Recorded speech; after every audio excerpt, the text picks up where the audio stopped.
This week marks the one-year anniversary of the United States Supreme Court ending the Professional and Amateur Sports Protection Act of 1992, which prohibited sports betting in every state except Nevada. Now, there are 8 states that have legalized sports betting, and that number will only continue to increase since other states are poised to follow suit. NBA players obviously aren't allowed to bet on games, fix contests or tip others to place a wager.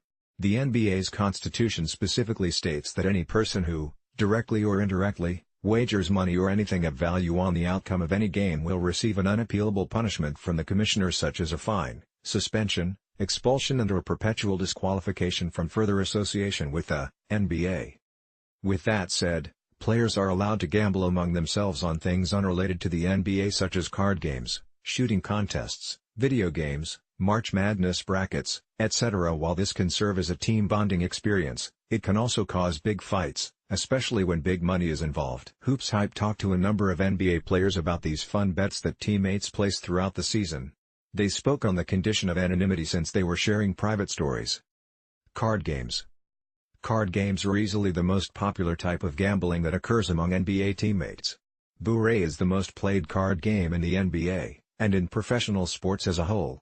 If an NBA team is on a flight, there's a strong likelihood that some teammates are playing booray. It's the ubiquitous. "Guys bring a ton of money on the plane," one NBA player said. "There would seriously be $300,000 on the plane. It's wild." There are a few things to know about booray. Each deal, players have to ante to a pot, and in NBA circles, players usually have to double the pot in order to enter the game. At the end of the hand, whoever has the most tricks collects the pot, and if a player gets booed, meaning they didn't win a single trick, they must match the pot.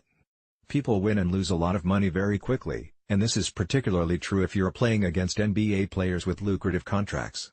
Here are full instructions.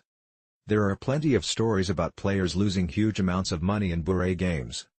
How much money a player can lose really depends on the length of the flight, one NBA player explained.